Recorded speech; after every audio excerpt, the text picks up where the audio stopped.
My ex-husband stood at our doorstep with that smug smile I once loved. The same smile that had torn my confidence to shreds during 8 years of marriage. He laughed, really laughed.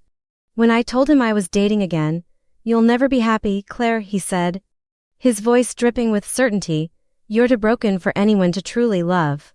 2 years later, I stood in a garden in Portland, Oregon, wearing a dress that made me feel like the woman I'd forgotten I could be. About to marry a man who saw every crack in my armor as a place where light could shine through. This is the story of how I proved him spectacularly wrong. The rain hammered against the windows of our apartment in Seattle's Capitol Hill neighborhood, matching the storm that had been brewing inside me for the past 3 years. I sat on the edge of our bed, the one I'd picked out from that Scandinavian furniture store on 4th Avenue, watching Marcus pack his belongings into the same cardboard boxes we'd used when we moved in. Together 9 years ago. The irony wasn't lost on me. Everything comes full circle, I thought, except we don't end up where we started. We end up somewhere else entirely, holding pieces of who we used to be.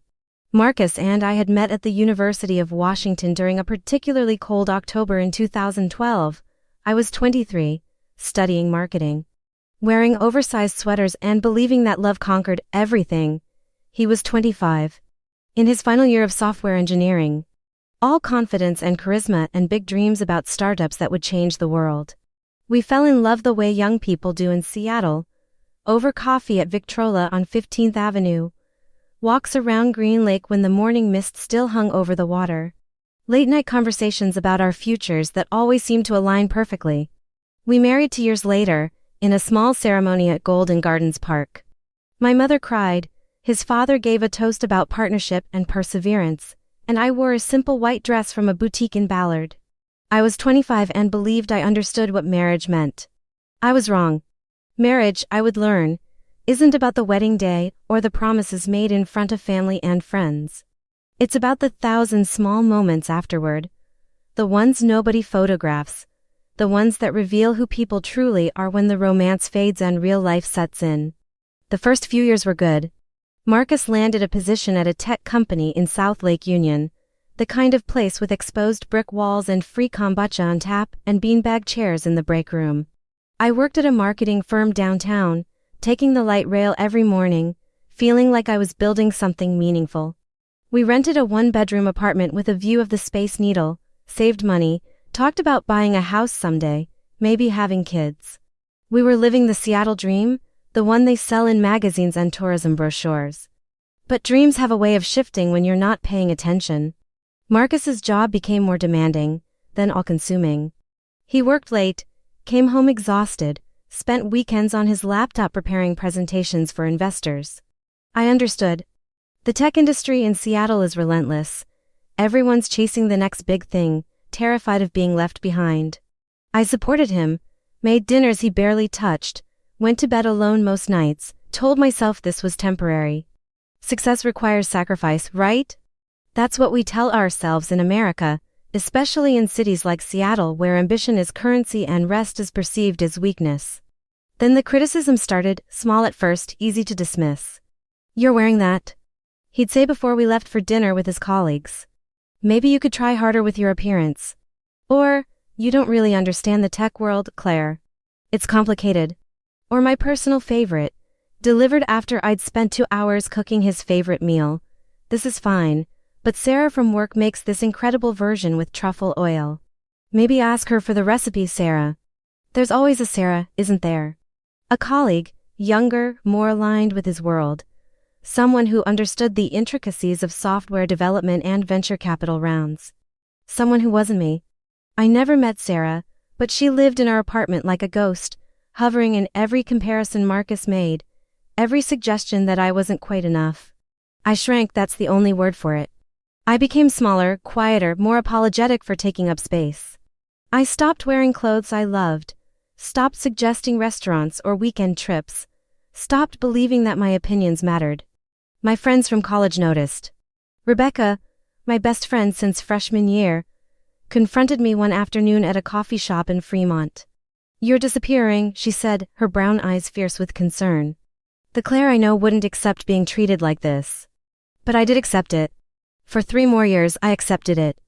I told myself things would improve, that Marcus was just stressed, that all marriages went through rough patches.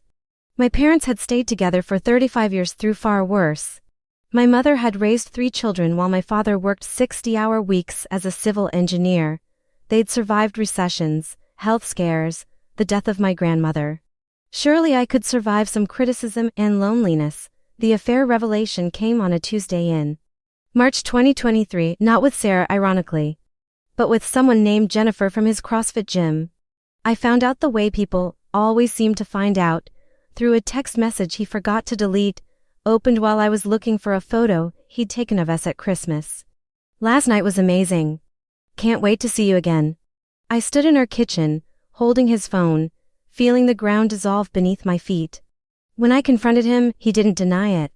He sat on our couch, the one we'd bought together at Room and Board, and looked at me with something approaching pity. I don't love you anymore, Claire, he said, his voice calm, almost kind. I haven't for a while. You're a good person, but you're not exciting. You don't challenge me. Jennifer, she's passionate, she pushes me to be better.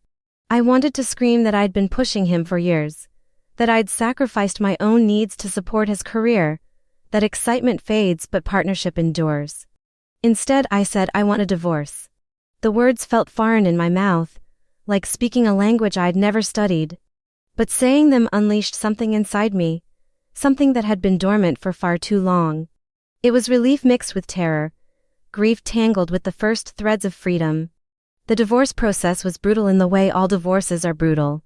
We divided our belongings, argued through lawyers about who got what, signed papers that dissolved 8 years in the time it takes to drink a cup of coffee. Washington is a no-fault divorce state, which meant nobody was officially to blame.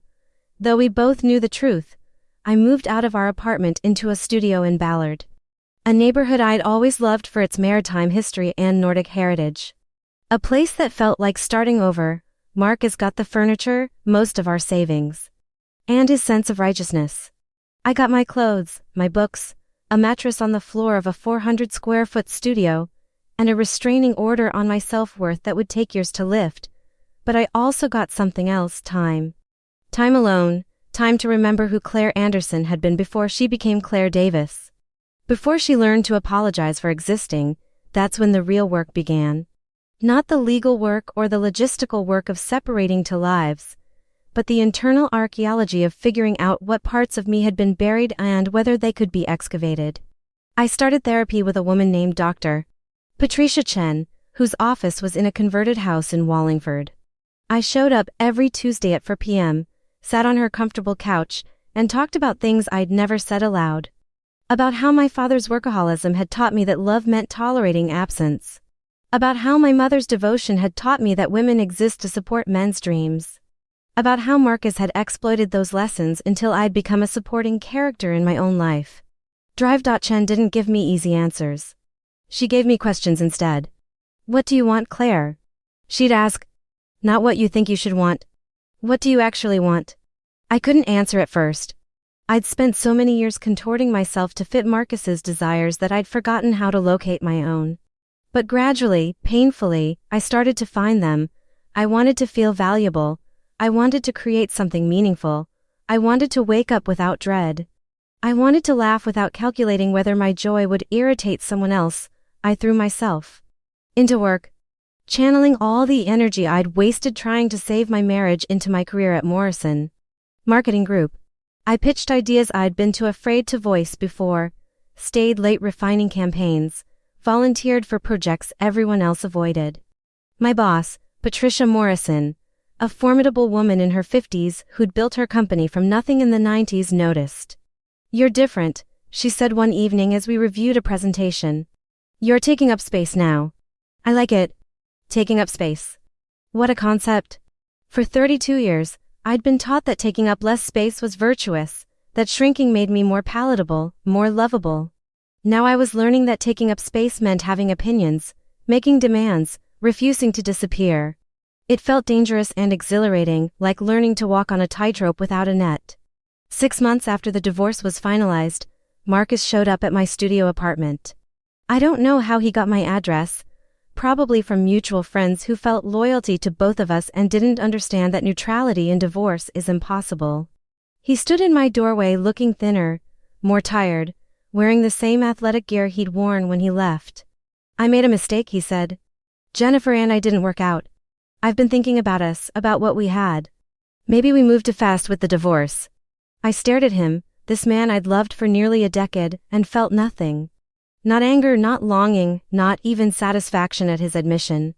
Just emptiness where connection used to live. "We didn't move too fast," I told him. "We moved exactly when we needed to. I hope you find what you're looking for, Marcus, but it's not with me." It never was. He looked shocked, as if he'd expected me to collapse with gratitude at his return. "You'll never be happy, Claire," he said, and now there was cruelty in his voice, the kind of cruelty that comes from wounded ego. "You're too damaged now. Too broken. No one's going to want to deal with all your baggage." Then he laughed, actually laughed, as if my future loneliness was inevitable and slightly amusing. I closed the door on him and his laughter locked it, and sat on my mattress in my small studio with its single window overlooking the street. His words circled in my head like vultures. Too broken. Too damaged. Never be happy. Part of me wanted to believe him, wanted to sink into the familiar territory of self-doubt. But another part, the part I'd been carefully cultivating in therapy and through work and in the silent hours of living alone, refused. I texted Rebecca. Marcus came by. Told me I'll never be happy. Starting to believe him. She called immediately. "That's his fear talking, not your truth," she said. "You're the happiest I've seen you in years. Don't let his voice become yours." We talked for an hour, and when we hung up, I made a decision. I would prove Marcus wrong. Not for revenge, not to show him anything, but for myself. I would build a life so full, so rich, so authentically mine that his predictions would become irrelevant. I started small. I took a pottery class at a studio in Fremont, something I'd always wanted to try but never had time for during my marriage. My first attempts were laughably bad. Misshapen bowls that collapsed on the wheel, mugs with handles that fell off in the kiln. But I kept going, every Wednesday evening, getting clay under my fingernails, learning patience and the art of starting over. I joined a book club that met monthly at Elliott Bay Book Company, surrounding myself with women who read voraciously and debated passionately about literature and life. I started running along the Burke-Gilman Trail early Saturday mornings, watching the sunrise over Lake Union, remembering that my body could be a source of strength rather than criticism. And slowly, imperceptibly at first, then undeniably, I started to feel something I hadn't felt in years: contentment. Not the frantic happiness of a new relationship, or the desperate joy of trying to save a dying one, but the quiet satisfaction of a life being built according to my own specifications. I was 32, divorced, living in a studio apartment, and happier than I'd been in a house with a Space Needle view and a husband who thought I wasn't enough. That's when I met Daniel. It was October 2023, the kind of crisp autumn day Seattle does so well, when the leaves turn gold and orange and the air smells like rain-soaked earth and possibility. I was at the Ballard Farmers Market on a Sunday morning, buying vegetables for the week, when I literally collided with someone reaching for the same bunch of kale at the organic produce stand. "Sorry," we said simultaneously, then laughed at the synchronicity. I looked up into the kindest brown eyes I'd ever seen, belonging to a man about my age wearing a faded Seahawks sweatshirt and jeans with paint stains on the knees. He had dark brown hair that curled slightly at the ends, the beginning of smile lines around his eyes, and an ease in his posture that suggested someone comfortable in his own skin. "Looks like we have the same taste in greens," he said, gesturing to the kale. "Though I have to admit, I'm not entirely sure what to do with it. My daughter keeps insisting we need more vegetables, but my cooking skills top out at spaghetti and grilled cheese." The mention of a daughter made me glance at his left hand. No ring. "Divorced or widowed?" I asked, then immediately regretted my bluntness. Sorry, that was incredibly intrusive. But he smiled, a real smile that reached his eyes. "Divorced. 3 years now. I'm Daniel, by the way. Daniel Foster."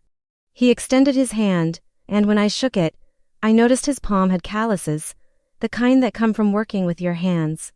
"Claire Anderson," I said. "Also divorced. 9 months. And for what it's worth, You can sauté that kale with garlic and olive oil. It's surprisingly good. You're a lifesaver, he said. My daughter Emma is 11, and she's going through this health-conscious phase where she watches cooking shows and judges everything I make. Last week she gave my chicken nuggets a 2 out of 10. Apparently, they needed more nuance. He said this with such obvious pride and affection that I found myself smiling. We kept talking, standing there at the farmer's market while other shoppers navigated around us. Our conversation flowing with the ease of people who've both survived similar storms and emerged with the humor intact. Daniel told me he was a carpenter, that he'd grown up in Portland but moved to Seattle 15 years ago for work.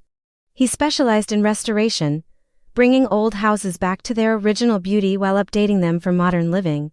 There's something satisfying about taking something people have given up on and showing them it's still valuable, he said. That underneath the damage and neglect, there's solid bones worth saving.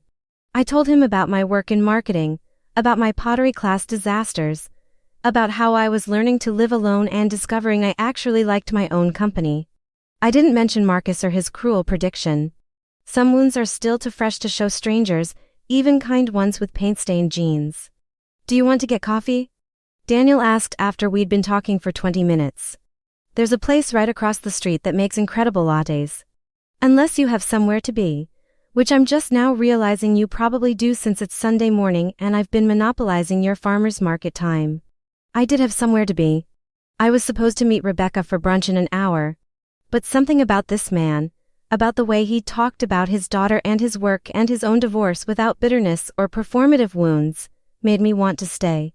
Coffee sounds perfect, I said. We sat at Broadcast Coffee for 2 hours. The shop was crowded with the usual Seattle Sunday crowd, people with laptops and headphones, families with strollers, couples reading the newspaper together in comfortable silence. Daniel ordered an Americano, I got a latte, and we talked about everything. His divorce had been difficult but necessary, a slow unraveling that started when his ex-wife, Caroline, realized she wanted a different life than the one they'd built. She was a corporate lawyer, successful and driven, who eventually took a position in San Francisco. Emma split her time between them, spending school weeks with Daniel in Seattle and summers and holidays with Caroline in California. It was hard at first, Daniel admitted, stirring his coffee absently. Feeling like I'd failed Emma, like she deserved better than a broken home. But my therapist helped me see that an honest divorce was better than a dishonest marriage. Emma's a smart kid. She knew Caroline and I weren't happy. Now she sees to parents who respect each other and are both present in her life, just separately. His honesty disarmed me. Most people, especially men in my limited dating experience, didn't talk about therapy or vulnerability or failure. They presented themselves as finished products, problems solved, lessons learned.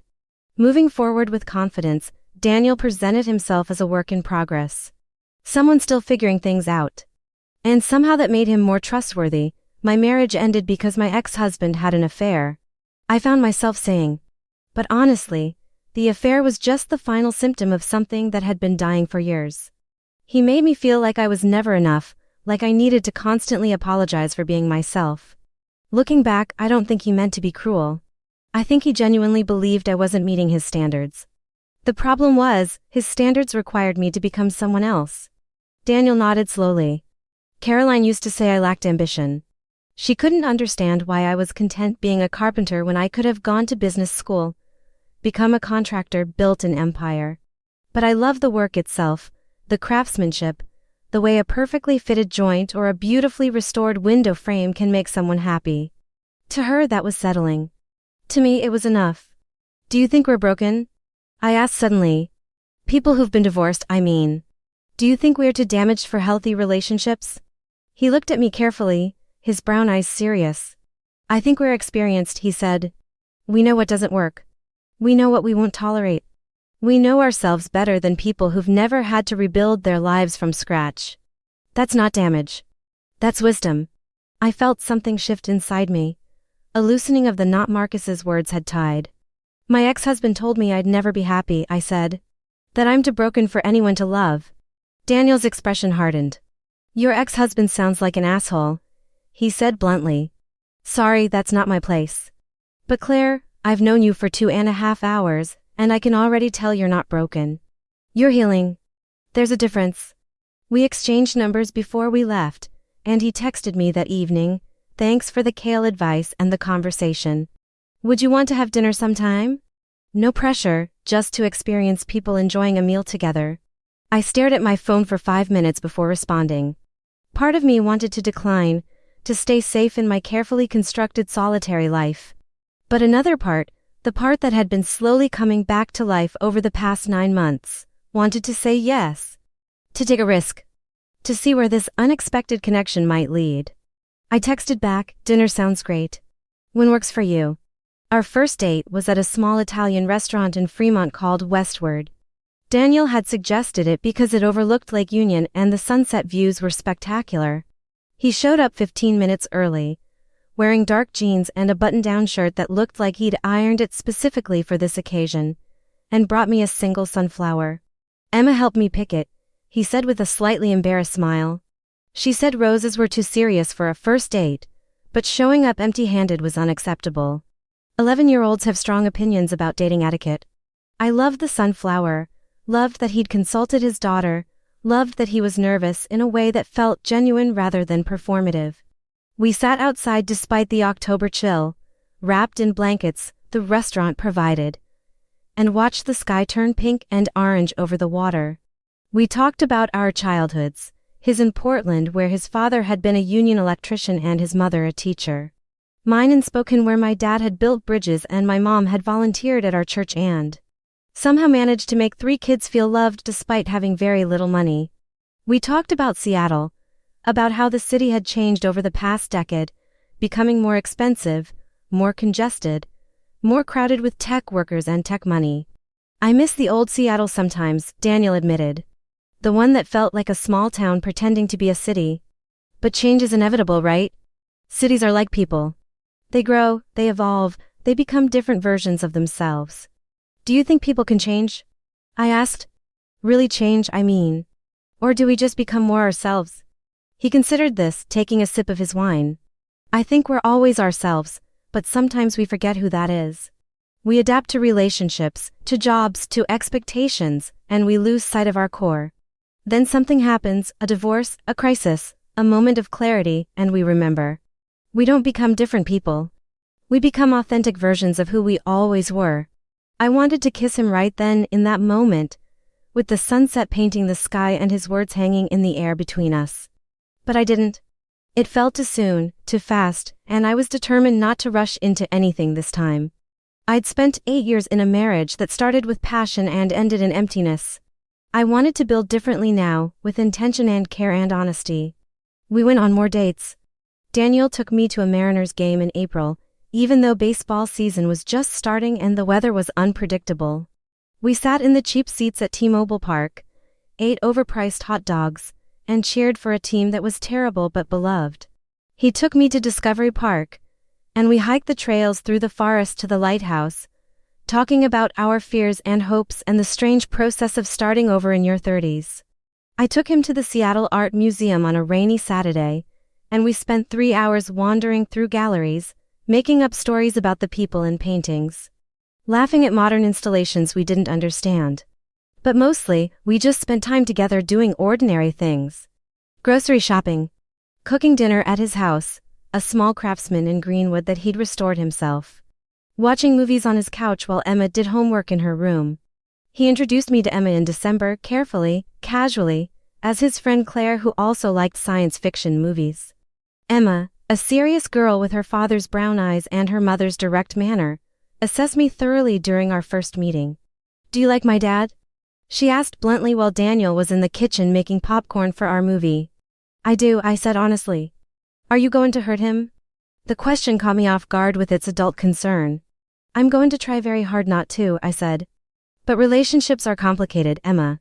Sometimes people hurt each other even when they don't mean to. All I can promise is that I'll be honest with your dad and with you." She nodded, apparently satisfied. "Okay.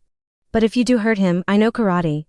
She said this completely seriously, and I had to suppress a smile. "Noted," I said. As we got closer, I noticed how different this relationship felt from my marriage to Marcus. Daniel asked me questions and listened to the answers. He remembered details I mentioned in passing, like how I prefer tea to coffee in the mornings, or how I had a complicated relationship with my mother, or how I secretly loved terrible reality TV. He didn't try to fix my problems or offer unsolicited advice. He just held space for me to be exactly who I was. When I had a panic attack in January, triggered by running into Marcus at a coffee shop downtown, Daniel didn't minimize it or tell me to get over it. He came to my apartment, sat with me on the floor, and helped me breathe through it. "You're not broken," he said quietly when I finally calmed down. "You're human. You're allowed to have reactions to painful things." I introduced him to my world too. He met Rebecca, who interrogated him thoroughly and then texted me afterward. "He's either genuine or the best actor I've ever met." I'm choosing to believe genuine. He came to my pottery class and made a bowl so lopsided it could barely hold water, laughing at himself with an ease I envied. He attended my company's holiday party, charming my colleagues with stories about historic home restoration, never seeming uncomfortable despite being surrounded by marketing professionals discussing campaign and metrics. By March 2024, we'd been together for 5 months. And I was falling in love with him, not the desperate, consuming love I'd felt for Marcus in my 20s, but something steadier, deeper, more sustainable. I loved how he talked to his daughter with respect and humor. I loved how he approached his work with craftsmanship and pride.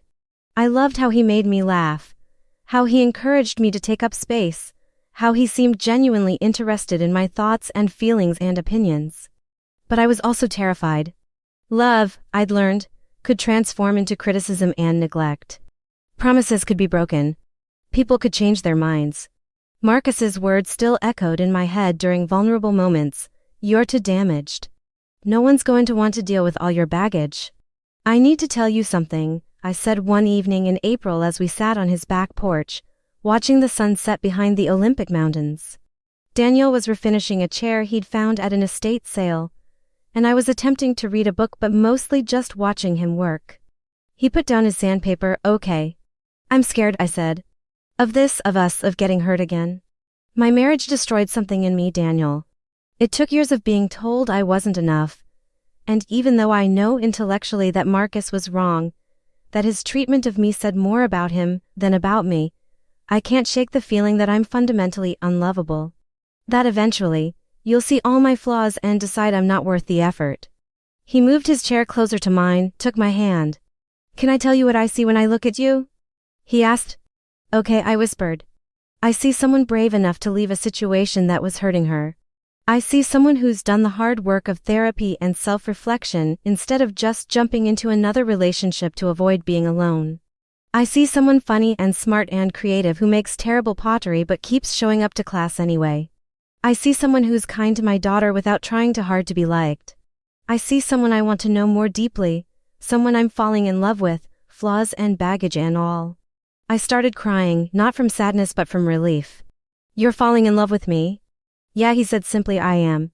And before you spiral into worry about whether you feel the same way or whether this is moving too fast, I'm not asking you for anything. I just wanted you to know. You're not unlovable, Claire. You're incredibly lovable.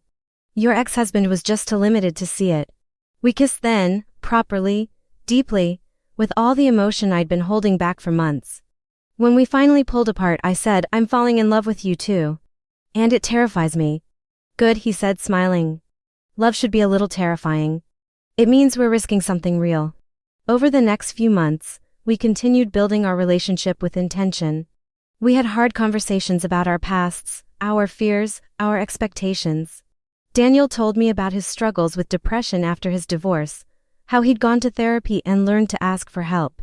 I told him about my tendency to people please, to sacrifice my own needs to avoid conflict, and how I was trying to unlearn that pattern. We talked about what marriage meant to us now, whether we wanted to try again after our first attempts had failed. "I never thought I'd want to get married again," I admitted one night as we lay in his bed, the Seattle rain pattering against the windows. "I thought I'd be one of those people who stays happily single or just dates casually. But with you, I want more. I want partnership, commitment, a future together. And that scares me because wanting things means they can be taken away." "They can," Daniel said, pulling me closer. "That's the risk. But Claire, The alternative is closing yourself off from connection, from love, from all the good things that make life worth living. I'd rather risk heartbreak than guarantee emptiness. He was right, of course. And somewhere along the way, between pottery classes and farmers markets and quiet evenings on his porch, I'd started believing that maybe, just maybe, I deserved the kind of love he was offering. The kind that didn't require me to shrink or apologize or become someone else. The kind that saw my wounds and didn't flinch. The kind that Marcus had been wrong about. In June 2024, exactly a year after we'd met, Daniel proposed. Not with a grand gesture or a public display, but in his workshop on a Saturday afternoon while I was helping him restore a cabinet from the 1920s. He stopped sanding, pulled a small box from his pocket, and said, "I know we've both been here before. I know marriage didn't work for us the first time. But I think we're different people now, and I think together we could build something lasting. Will you marry me, Claire?"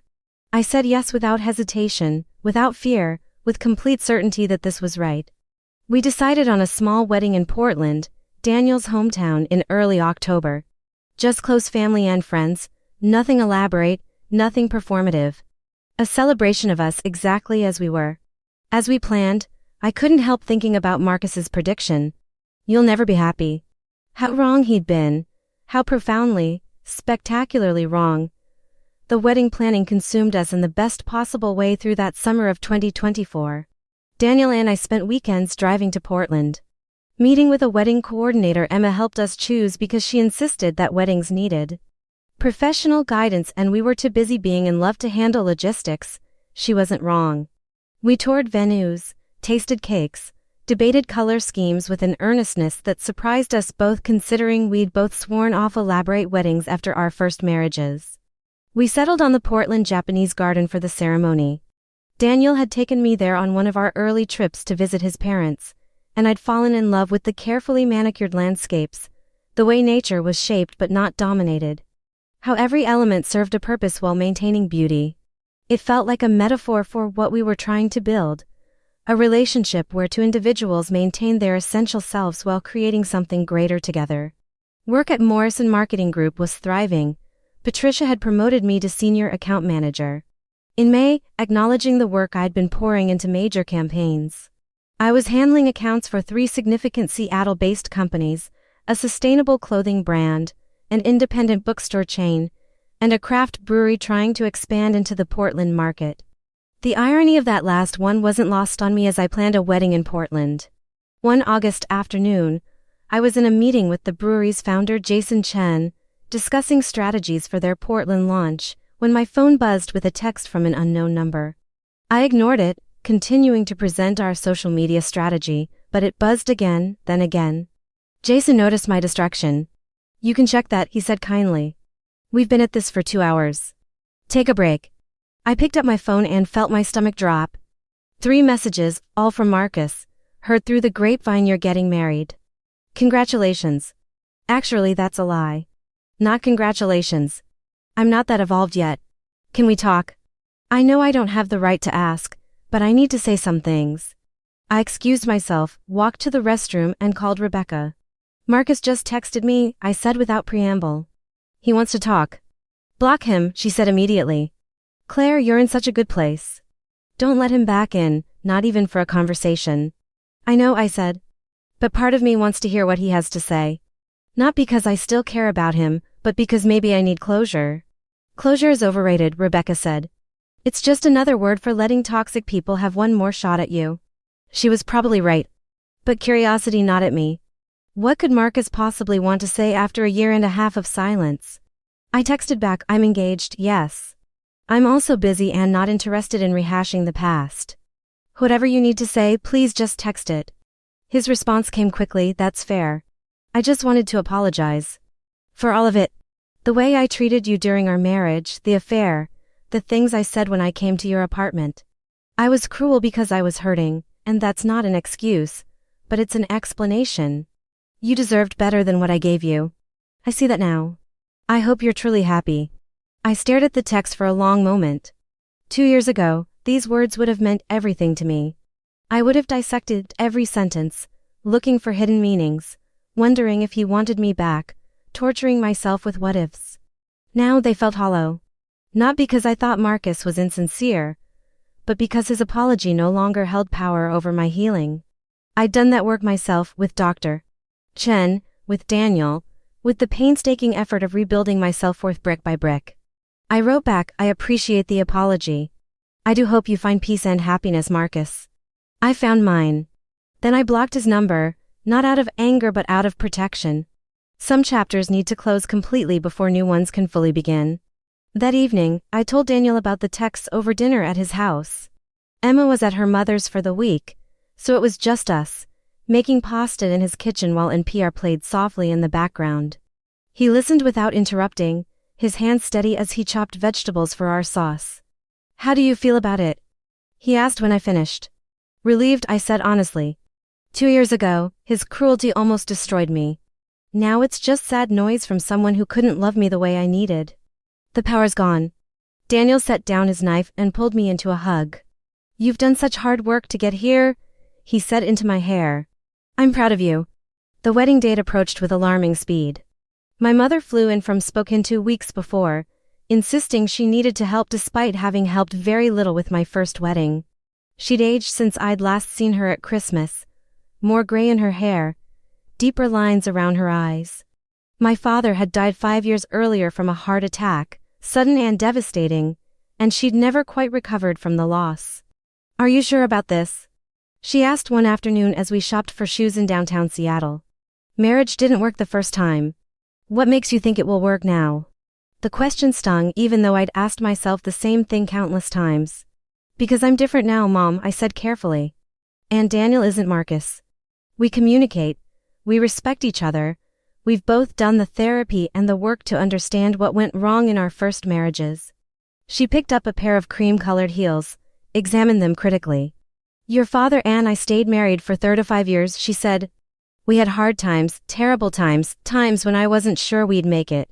But we persevered. That's what marriage is, Claire. Perseverance. Was it happy? I asked suddenly. Your marriage, I mean. Were you happy, or were you just persevering? My mother looked at me with an expression I couldn't read. Happiness is overrated, she said finally. Stability, partnership, commitment, those matter more. I thought about this for days afterward. My parents' marriage had been stable, certainly. They'd raised 3 children, paid their bills, attended church every Sunday, maintained friendships and family connections. But I couldn't remember ever seeing them laugh together, hold hands, kiss with genuine passion. My father had worked constantly, my mother had managed everything else, and they'd coexisted in parallel lanes that rarely intersected. Was that enough? For them, perhaps it had been. For their generation, maybe stability was the highest aspiration. But I wanted more than perseverance. I wanted joy, passion, deep connection. I wanted what Daniel and I were building, a partnership based on authentic love rather than obligation. 3 days before the wedding, my older brother David called from Chicago where he worked as a financial analyst. Mom's worried about you, he said without preamble. She thinks you're making a mistake. What do you think? I asked. David was silent for a moment. I think you're braver than I am, he said finally. After your divorce with Marcus, I would have stayed single. The idea of trying again, risking that kind of pain again, it takes courage. If you're sure about Daniel, if he treats you right, then I'm happy for you. He treats me better than right, I said. He treats me like I matter. Then that's all that matters, David said, Mom's projecting her own fears onto you, don't let her voice become yours. The rehearsal dinner was at a small restaurant in Portland's Pearl District.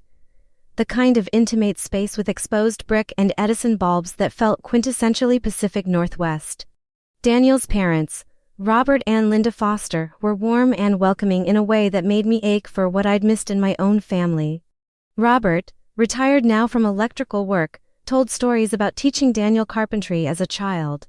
Linda, still teaching 3rd grade at 63, showed me photos of Daniel at various ages, all gap-toothed grins and scraped knees. He's always been sensitive, Linda said, showing me a photo of Daniel at 8, holding a bird's nest he'd found. Even as a little boy, he noticed things, cared about things.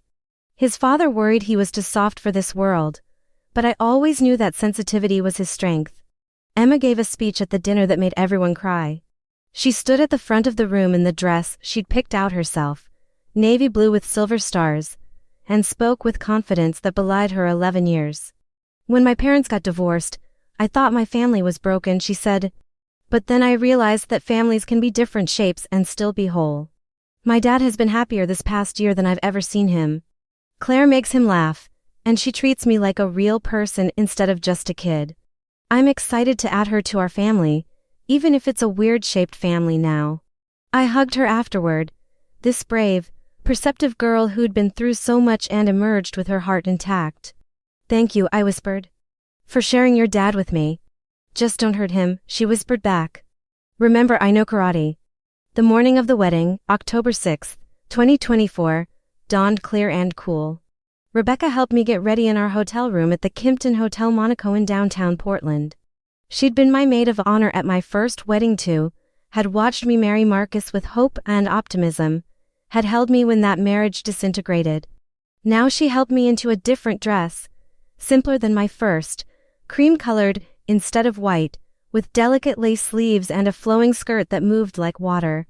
You look beautiful, she said, arranging my hair. But more importantly, you look happy. Really, genuinely happy. I am, I said, and meant it with every cell in my body. The ceremony was at 4 p.m. time, so the afternoon light would filter through the Japanese garden's maple trees in that golden way that makes everything look like a painting. I walked down the aisle between rows of chairs occupied by 40 people who loved us, who'd supported us through our individual journeys, who believed in our collective future. My brother David walked beside me, standing in for our father, his hand steady on my arm. And at the end of that aisle stood Daniel, wearing a dark gray suit, his brown eyes bright with emotion, looking at me like I was the answer to questions he'd been asking his entire life. Next to him stood Emma, holding the rings, beaming with pride and excitement. The ceremony was short, intimate, exactly what we wanted. We'd written our own vows. Daniel went first, his voice steady despite the tears on his cheeks. Claire, you've taught me that broken things can be made beautiful again, that endings can become beginnings, that love doesn't have to hurt to be real. I promise to honor your voice, to support your dreams, to make space for you to be completely yourself. I promise to choose you every day, not because it's easy but because you're worth choosing. Then it was my turn. I looked at this man who'd seen my wounds and called them wisdom, who'd held my hand through panic attacks and celebrated my victories, who'd proven that Marcus was wrong about everything. Daniel, 2 years ago, someone told me I'd never be happy, that I was too damaged for love. You've shown me that happiness isn't something someone else grants or withholds. It's something we build together, with honesty and patience and grace. I promise to be your partner, not your project. To stand beside you, not behind you. To love you not despite our pasts, but because of how they've shaped us into people who know what real love requires. We exchanged rings, kissed as the officiant pronounced us married, and walked back down the aisle together while our guests cheered. The reception was in the garden's pavilion, filled with flowers and candles and food from a local caterer who'd created a menu showcasing Pacific Northwest ingredients. We danced our first dance to a song Daniel had chosen, The Luckiest by Ben Folds, and I rested my head on his shoulder and thought about the path that had brought me here. Through betrayal and divorce, through loneliness and therapy, through farmers markets and pottery classes, through slowly learning that I was enough exactly as I was. Through meeting someone who'd walked a similar path and emerged believing in love's possibility despite love's failures. Through choosing courage over fear, vulnerability over protection, hope over cynicism. My mother pulled me aside during the reception, her expression softer than it had been all week. You do look happy, she said. Really happy. Maybe I was wrong. About what? I asked. About happiness being overrated, she said quietly. Your father and I, we had a good marriage, but I'm not sure it was a happy one. Not like this. Not like what you and Daniel have. Maybe your generation understands something we didn't. I hugged her, this complicated woman who'd taught me both what to seek and what to avoid in partnership. It's not too late for happiness, Mom, I said. For any of us. The evening ended with sparklers and laughter, with Emma and the other children running through the garden while adults talked and danced and celebrated love in all its messy, beautiful complexity. Daniel and I left around 10 p.m., exhausted and exhilarated, driving to a bed and breakfast in the Columbia River Gorge where we'd spend 3 days before returning to Seattle. As we drove through the dark Oregon landscape, I thought about Marcus's prediction, "You'll never be happy," how completely, thoroughly wrong he'd been. I was happy, profoundly happy, not because I'd found someone to complete me but because I'd learned to be whole on my own and then chosen to share that wholeness with someone who was also whole. "What are you thinking about?" Daniel asked, reaching for my hand. "How grateful I am," I said. "For all of it. Even the painful parts. They brought me here. To a car on a dark highway with a man whose daughter threatened you with karate." He teased. "Exactly," I said, laughing. "This is precisely where I'm supposed to be." The first year of our marriage unfolded with the kind of ordinary magic that healthy relationships provide. Daniel and I settled into routines that felt both comforting and dynamic. I moved into his house in Greenwood, and we spent weekends slowly transforming it from Daniel's house with Claire's stuff added into our home. We painted the bedroom a soft blue-gray, hung artwork we chose together, built bookshelves that combined his collection of woodworking manuals with my novels and marketing books. Emma adjusted to the new arrangement with characteristic directness. One Sunday morning in November, about a month after the wedding, she sat at our kitchen table doing homework while I made breakfast and announced, "I've decided you can call me your stepdaughter if you want. But I'm going to call you Claire because calling you mom would be weird since I already have a mom. But that doesn't mean I don't like you." "That makes perfect sense," I said, flipping pancakes. "And for what it's worth, I'm honored to be your stepdaughter," person who Claire likes back. She grinned. "You're weird, but in a good way." These were the moments I treasured, not grand gestures or dramatic declarations, but the small, quiet acknowledgments of family being built across complicated circumstances. Emma and I developed our own relationship separate from her bond with Daniel. I helped her with English homework. She taught me about the YouTubers and TikTok trends I was too old to understand. We had Saturday morning breakfast traditions at a diner in Ballard where she always ordered chocolate chip pancakes and I always got the vegetable omelet.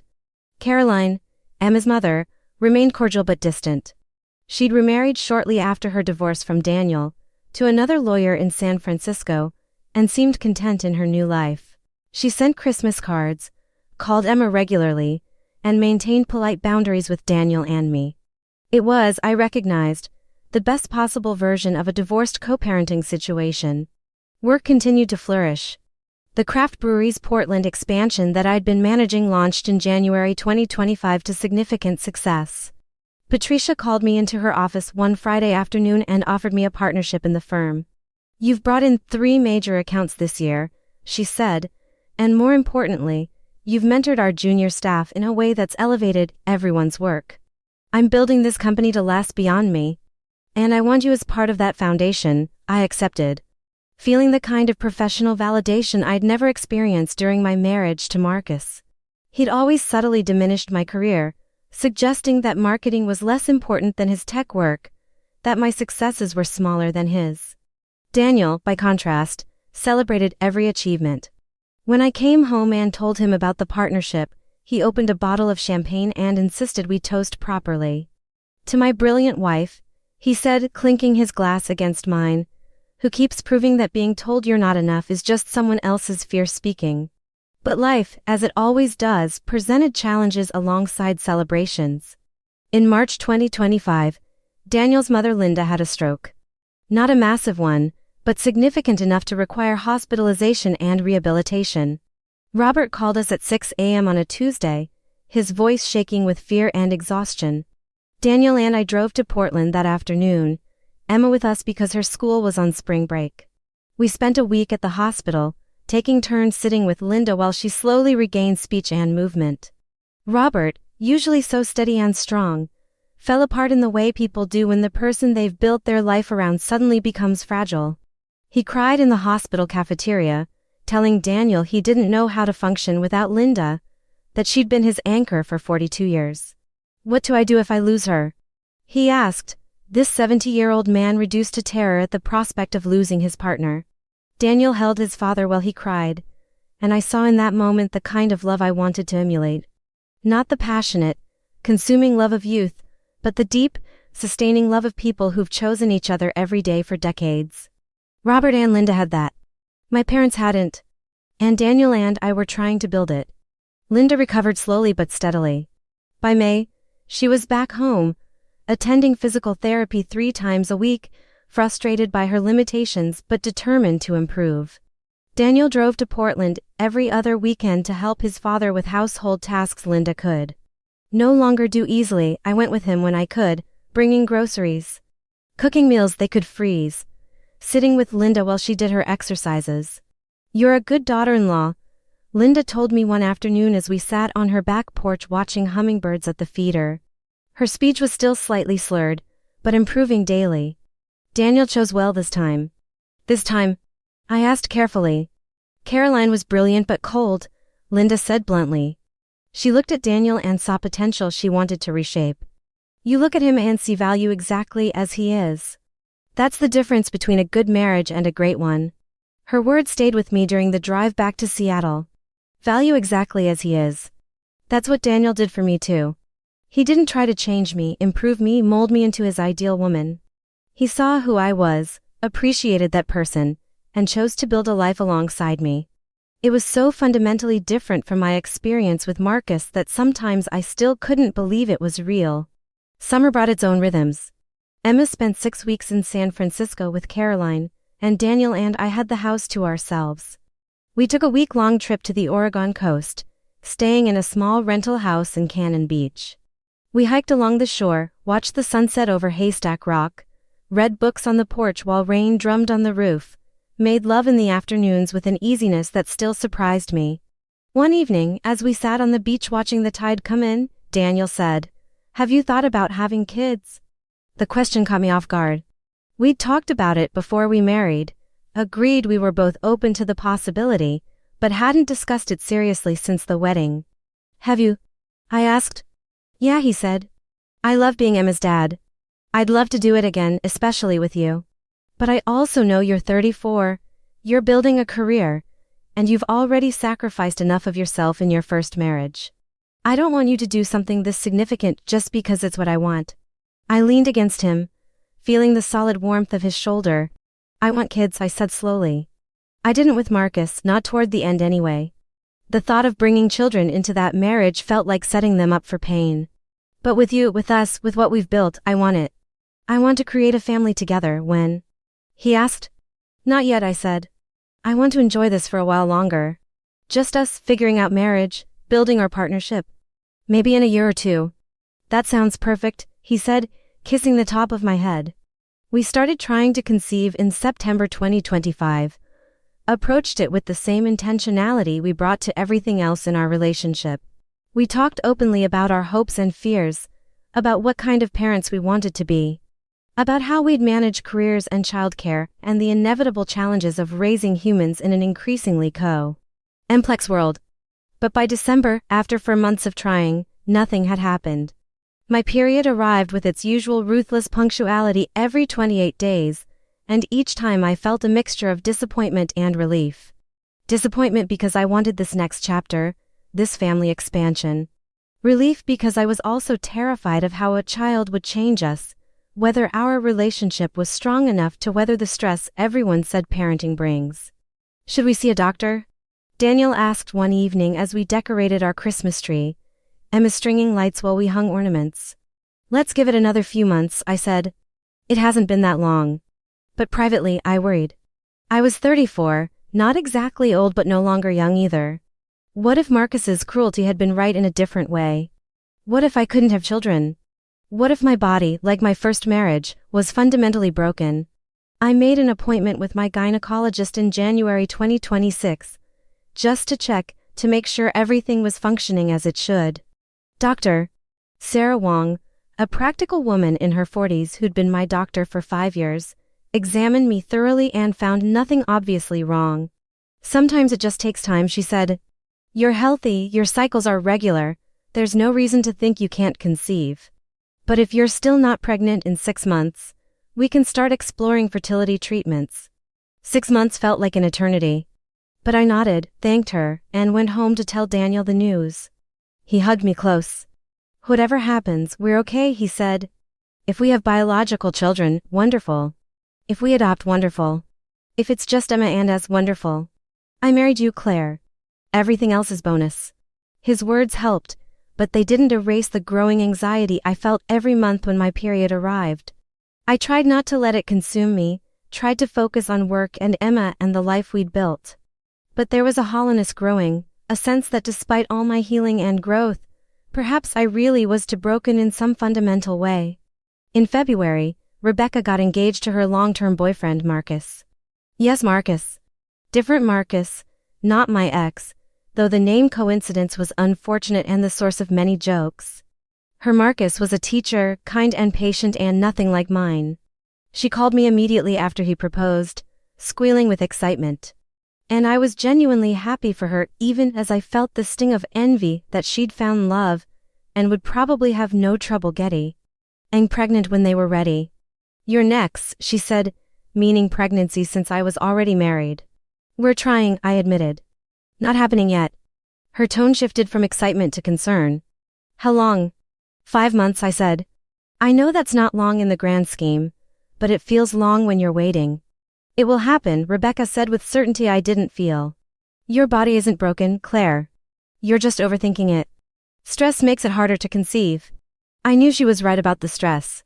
I'd become obsessed with tracking my cycle, taking my temperature every morning, calculating optimal days for conception with mathematical precision. I'd turned something that should be joyful and intimate into a project, a problem to be solved. Daniel never complained, but I could see the toll it was taking on him too. The way spontaneity had been replaced by schedule, the way sex had become purposeful rather than playful. One night in March, after yet another month of disappointment, I broke down completely. Daniel found me crying in our bathroom, pregnancy test in hand showing the single mocking line that meant not pregnant. He sat on the floor beside me and held me while I sobbed. I'm sorry, I kept saying. I'm sorry I can't give you this. Stop, he said firmly. Claire, look at me. I lifted my head, and his brown eyes were fierce with emotion. You have nothing to apologize for, nothing. Conception isn't something you're failing at. It's something that happens or doesn't happen, and if it doesn't, we'll figure out other paths.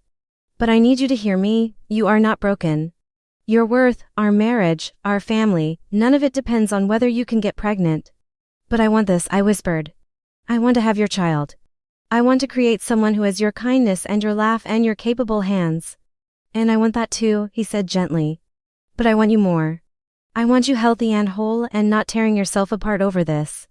Can we take a break from trying? Just for a few months. Enjoy each other again without the pressure. I nodded, exhausted from the emotional roller coaster, grateful for his wisdom and patience. We agreed to stop tracking, stop scheduling, stop treating our intimate life like a fertility science experiment. If it happened, wonderful. If it didn't, we'd explore other options when we were ready. The break helped.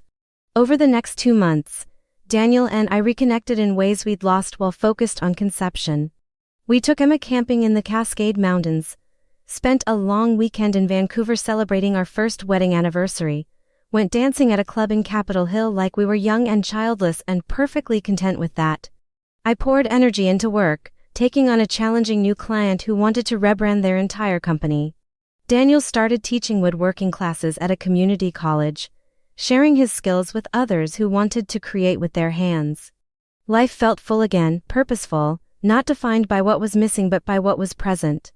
And then, ironically, in May 2026, I missed my period. I waited 3 days, not wanting to hope, not wanting to face another disappointment. But on the 4th day, I bought a pregnancy test on my lunch break and took it in the bathroom at work. 2 lines. Pregnant. I stared at the test for 5 full minutes, tears streaming down my face, terrified to believe it was real. I took 3 more tests over the next week, all positive. I made an appointment with Dr. Wong, who confirmed it with a blood test. 6 weeks pregnant. Due in January 2027. I told Daniel on a Saturday morning in June. Emma was at a friend's house, and we were working in the garden, planting tomatoes and basil and the herbs he used for cooking. I'd been trying to find the perfect moment all week, but there was no perfect moment.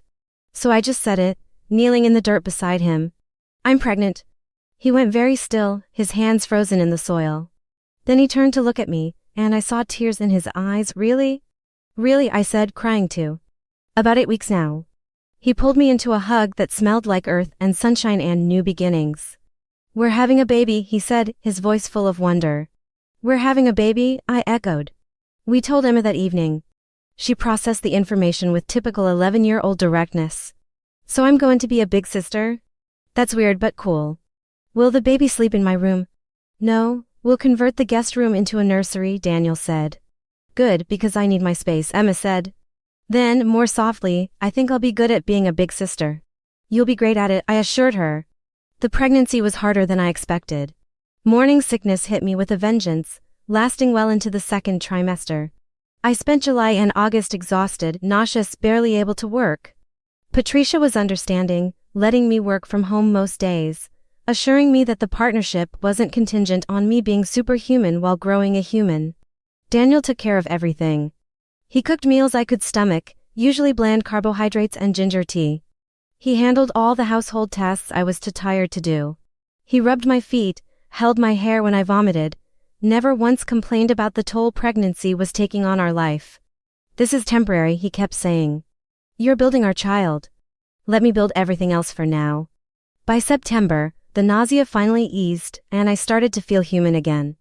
My belly swelled with undeniable pregnancy, and I felt the baby move for the first time while sitting at my desk reviewing a marketing proposal.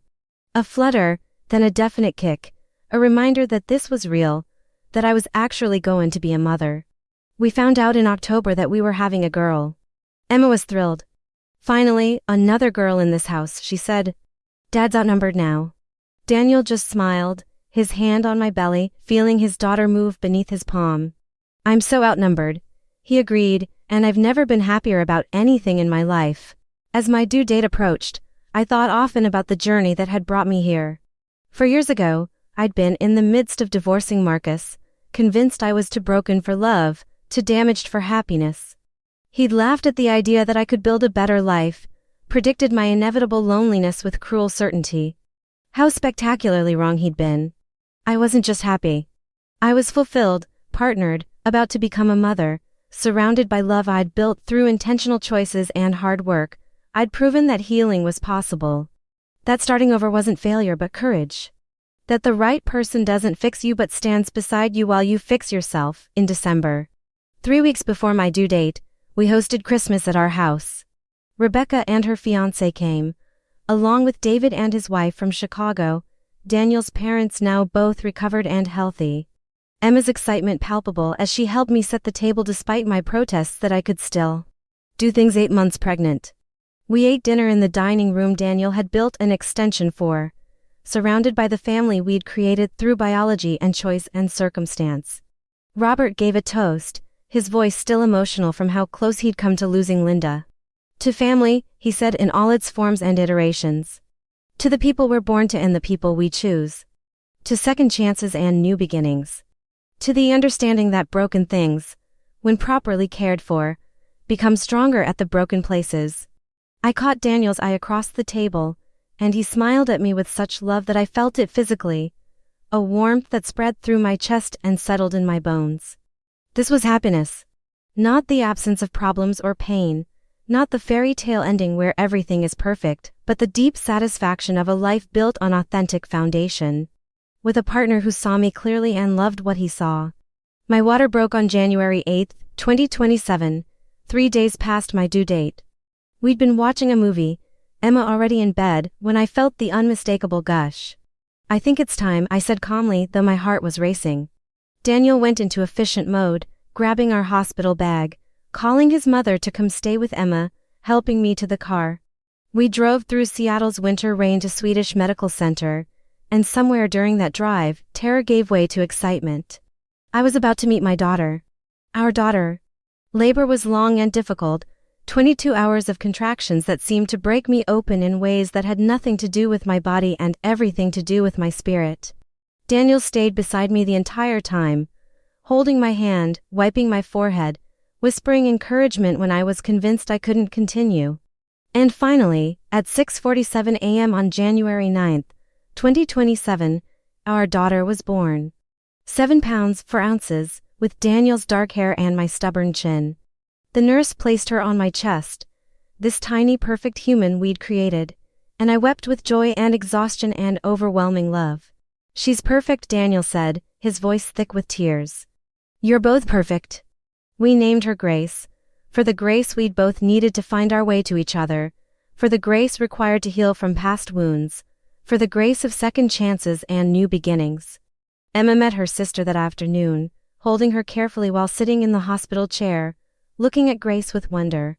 "She's so small," Emma whispered. "Was I this small?" "You were," Daniel said. "And look at you now. 11 years old and teaching your baby sister how the world works." Lying in that hospital bed, surrounded by my family, holding my newborn daughter, I thought about Marcus's words one final time. "You'll never be happy." How wrong. How completely, thoroughly, magnificently wrong. I was happy beyond anything I'd imagined possible. Not because my life was perfect or easy or without challenges, but because I'd learned that happiness isn't something someone else grants you. It's something you build, one choice at a time, one day at a time, with people who see your value and reflect it back to you. Marcus had tried to define my future, to limit my possibilities, to convince me that being broken meant staying broken. But he'd failed to understand the most fundamental truth about human beings: we're not static creatures. We grow, we heal, we transform.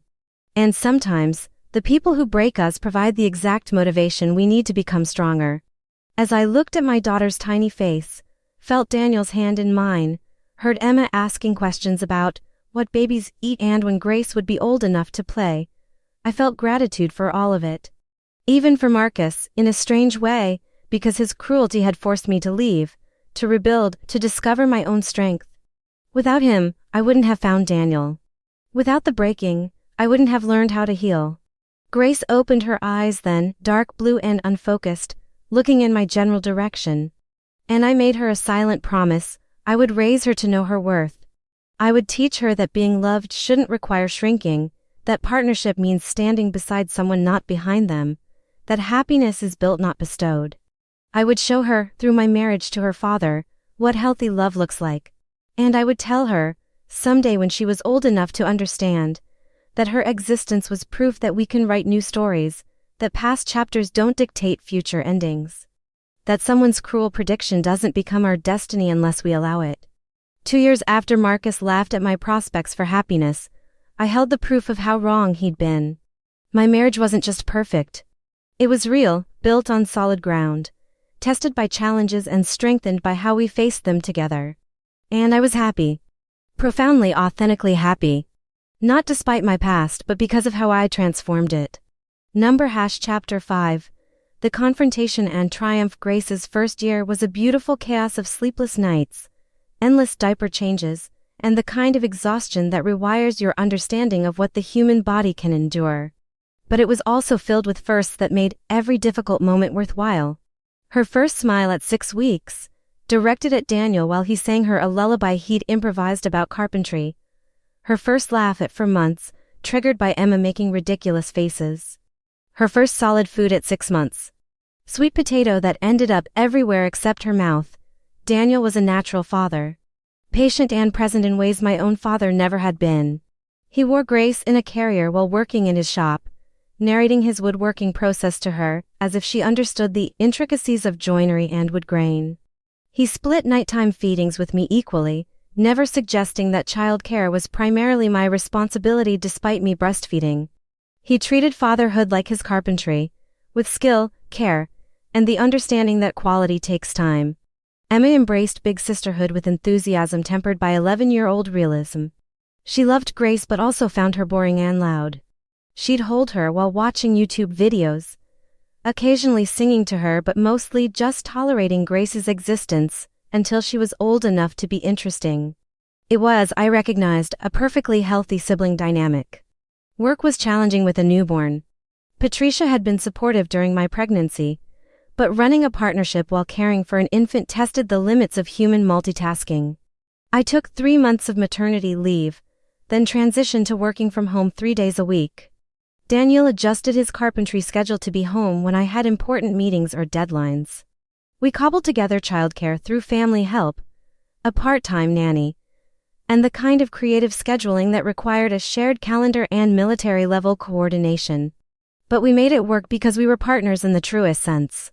When I was overwhelmed by work deadlines and infant demands, Daniel stepped in without being asked. When he had a major restoration project requiring long hours, I covered the home front despite my own work commitments. We functioned as a unit, neither of us the primary parent or breadwinner, both of us equally invested in making our family work. In August 2027, when Grace was 7 months old, I attended a marketing conference in San Francisco. It was my first work trip since becoming a mother, and I felt guilty leaving Grace even though I knew she'd be perfectly fine with Daniel and Emma. The conference was at the Moscone Center, 3 days of seminars and networking with marketing professionals from across the West Coast. On the second evening, there was a reception at a hotel bar downtown. I was talking with a colleague from Portland when I saw him, Marcus, standing near the bar, older looking than when I'd last seen him 4 years ago, wearing an expensive suit and holding a cocktail, deep in conversation with a woman I didn't recognize. My first instinct was to leave, to avoid any potential confrontation. But something stopped me. Maybe it was the confidence I'd built over the past 4 years.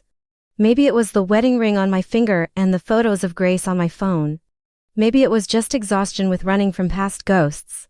Whatever it was, I walked over to him. He didn't see me approach until I was standing right beside him.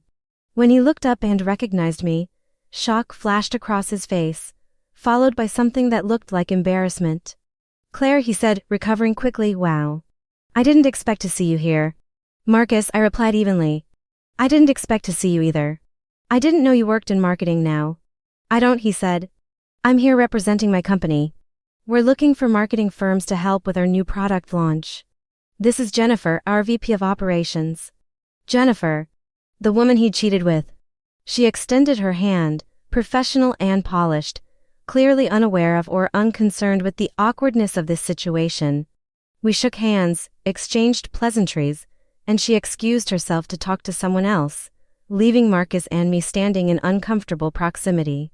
"You look good," Marcus said, and I could hear the surprise in his voice. "Really good. Different." "I'm happy," I said simply. "That tends to change how people look." He flinched slightly at that. "I heard you got married." "Congratulations." "Thank you. We have a daughter now, Grace. She's 7 months old." Something shifted in his expression. Pain, maybe, or regret. "That's wonderful. I'm genuinely happy for you, Claire. I know I didn't act like it when I texted you before your wedding, but I am." "How are you?" I asked, not because I particularly cared but because the question felt necessary to close this conversation with civility. "I'm fine," he said, but his tone suggested otherwise. "Jennifer and I got married last year. It's been an adjustment. Turns out the person you have an affair with isn't always the person you should build a life with." "Who knew?" He laughed, but it was hollow, self-deprecating. I felt a flash of sympathy for him despite everything. "I hope you figure it out," I said sincerely. "I hope you find what you're looking for." He looked at me then, really looked at me, and I saw recognition in his eyes. Recognition that I'd become someone he no longer knew, someone who'd moved so far past him that his opinions and predictions no longer held any weight. "I was wrong," he said quietly. "About you." "About everything," I said. "You're not broken. You never were." "I was the broken one, Claire. I just couldn't see it. It was the apology I'd needed 4 years ago. The admission of wrongdoing that might have helped me heal faster. But standing there now, with 4 years of therapy and growth and an entirely new life between then and now, I realized I didn't need it anymore." His words, whether cruel or kind, no longer defined me. "I appreciate you saying that," I said. "But Marcus, I didn't need your validation to know I wasn't broken. I figured that out on my own, with help from people who actually loved me. Your opinion of me, then or now, doesn't change who I am." He nodded slowly, accepting the boundary I was setting. "You're right. I just wanted you to know that I see it now. The damage I did, the person you've become despite it. Or maybe because of it. I don't know. Both," I said. "Despite it and because of it. That's how healing works." We stood there for another moment, to people who'd once promised forever and delivered pain instead, now strangers in a hotel bar in San Francisco. And I felt nothing. No residual anger, no lingering hurt, no satisfaction at his admission of wrongdoing. Just the neutral observation that this person had once mattered immensely and now mattered not at all. I should get back to my colleagues, I said. But I do genuinely hope things work out for you, Marcus. Everyone deserves happiness, even people who've made mistakes. Even you? He asked with a sad smile. Especially me, I said. I've already found mine. I walked away from him then, back to my colleagues, back to conversations about market trends and digital strategies. I didn't look back to see if he was watching me leave. It didn't matter. That chapter was closed, not with a dramatic confrontation or cathartic argument, but with simple acknowledgement that we'd both moved on to different stories. I called Daniel from my hotel room that night, fast timing so I could see Grace sleeping in his arms while Emma did homework at the kitchen table behind him. Guess who I ran into at the conference, I said. Please tell me it wasn't Marcus, Daniel said, already reading my expression. It was Marcus, I confirmed. And it was fine. Actually, it was better than fine.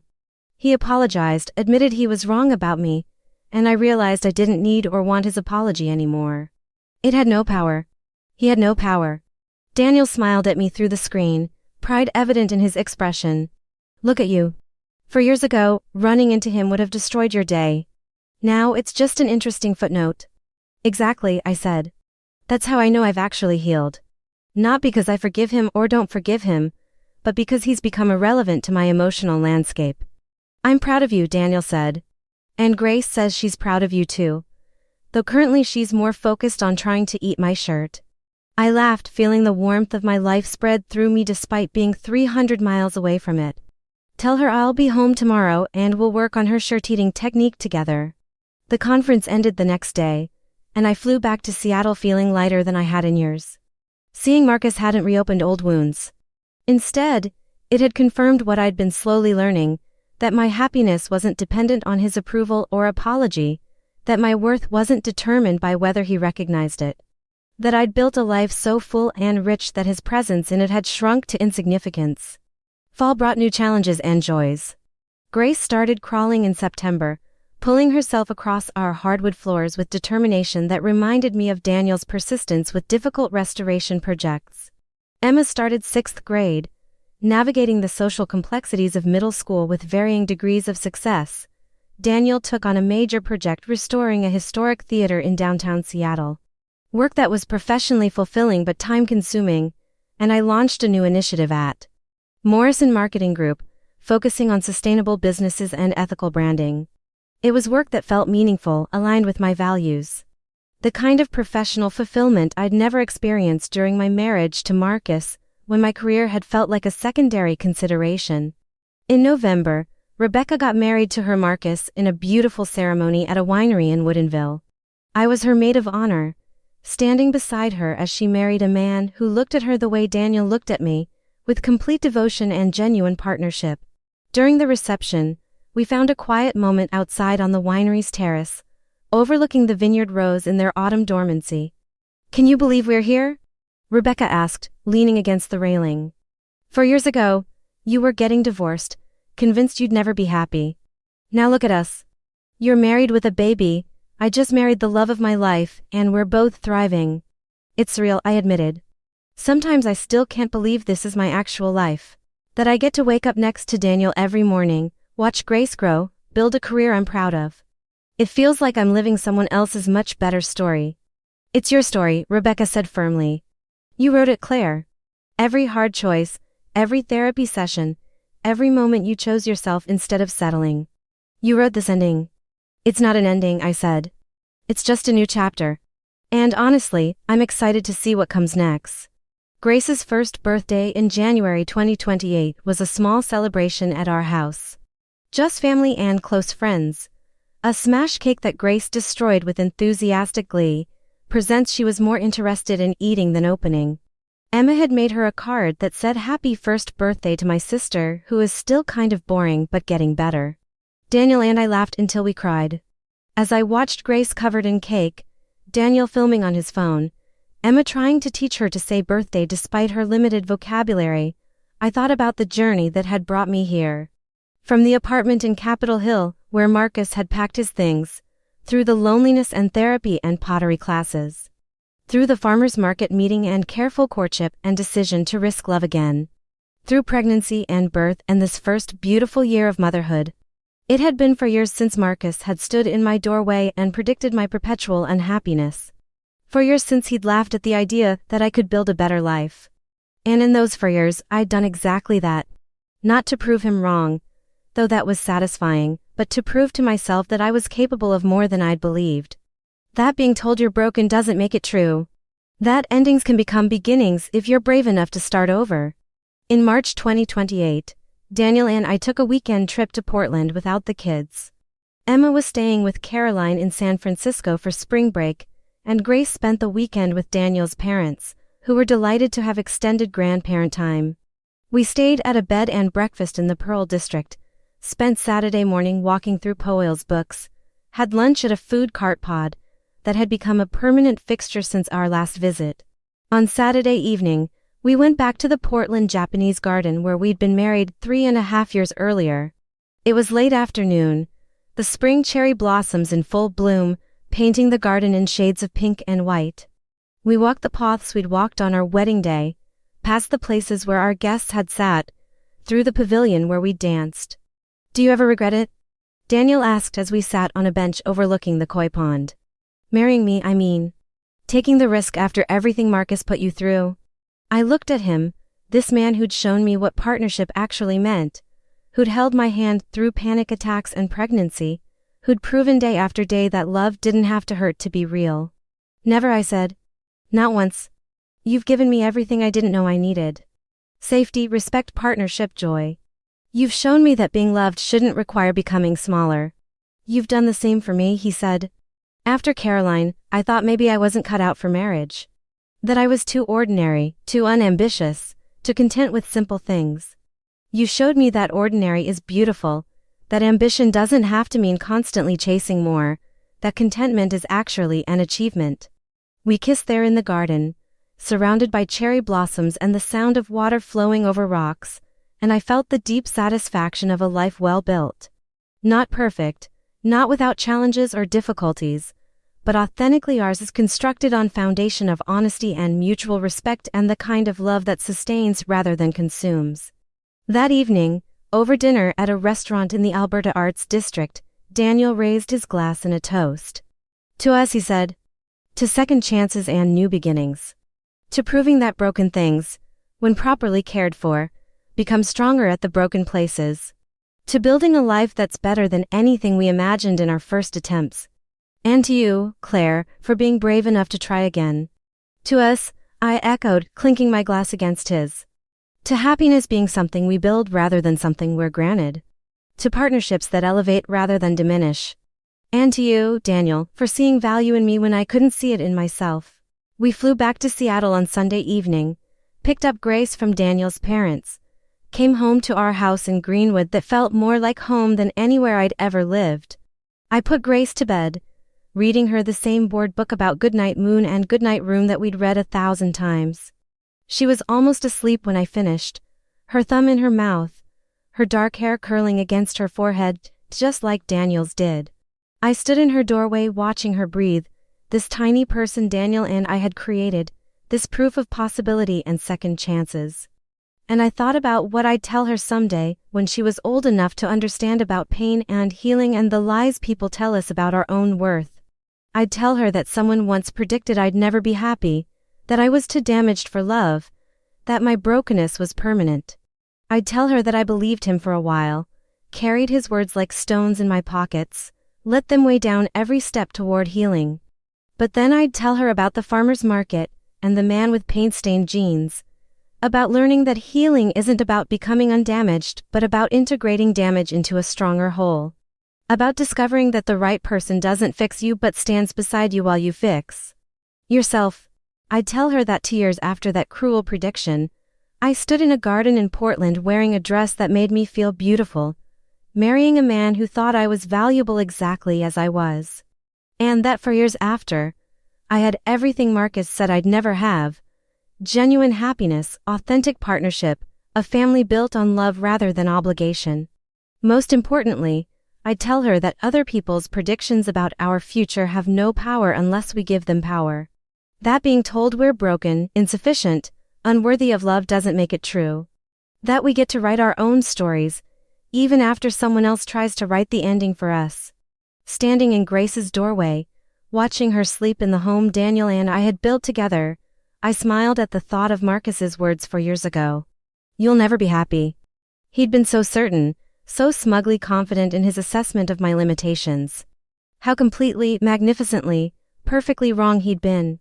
My marriage wasn't just perfect, it was real, tested, built on solid foundation of mutual respect and genuine love.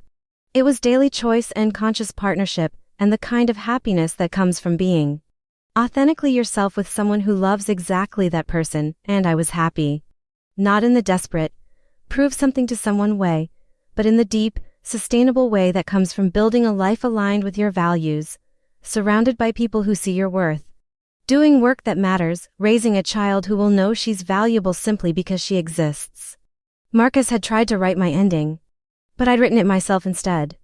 And it was better than anything he could have imagined. Better than anything I could have imagined back in that studio apartment in Ballard, broken and lonely and trying to remember who I was before I learned to apologize for existing. That woman seemed like a distant memory now, not because I'd forgotten her, but because I'd integrated her into who I'd become. The scared, hurt Claire who'd believed Marcus's cruelty was still part of me, but so was the brave Claire who'd left, the healing Claire who'd done the therapy work, the open Claire who'd risked love again, the strong Claire who'd built a life worth living. All of those Claires existed simultaneously. Layers of experience and growth and transformation. And they'd come together to create this moment, standing in my daughter's doorway, in the home I shared with my husband, in the life I'd built through courage and choice and the refusal to accept someone else's limited vision of my possibilities. 2 years after Marcus laughed at my prospects for happiness, my marriage was perfect. Not because it was flawless or easy or without challenges, but because it was real, built on authentic foundation, sustained by daily choice and mutual devotion. 4 years after his cruel prediction, I was living proof that healing is possible, that broken things can become beautiful, that happy endings are written not granted. And standing in that doorway, I finally, completely, let go of his words. They had no power anymore. They never really had. The only power they'd held was what I'd given them, and I was taking it back. My ex-husband had laughed and said I'd never be happy. 2 years later, my marriage was perfect. 4 years later, my life was full. And I was happy. Profoundly, authentically, sustainably happy. He'd been wrong about everything. And I'd been right to leave, right to heal, right to risk love again, right to believe in possibilities beyond his narrow predictions. This was my story. The one I'd written myself. The one that proved that other people's limitations on us only exist if we accept them. The one that showed endings can become beginnings, that brokenness can transform into strength, that happiness is something we build, not something we're granted by someone else's approval. And it was perfect. Not because it was flawless, but because it was mine. If this story touched your heart, if Claire's journey resonated with you, if you've ever been told you weren't enough and fought to prove that wrong, I want to hear from you. Share your story in the comments below. Tell me about your own journey from heartbreak to healing, from being told you couldn't to proving you could. Have you faced predictions about your limitations? How did you overcome them? And if you want to see more stories like this, real human dramas about resilience and transformation and the courage it takes to start over, make sure you're subscribed to this channel. Hit that subscribe button, turn on notifications, and give this video a like so YouTube knows you want more content about people who refuse to accept other people's definitions of their worth. Remember, someone else's prediction about your future is just their fear speaking. It's not your truth unless you make it your truth. You get to write your own ending.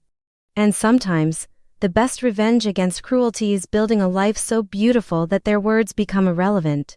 Thank you for watching Claire's story. Thank you for being here, and remember, you're not broken, you're healing, and that makes all the difference.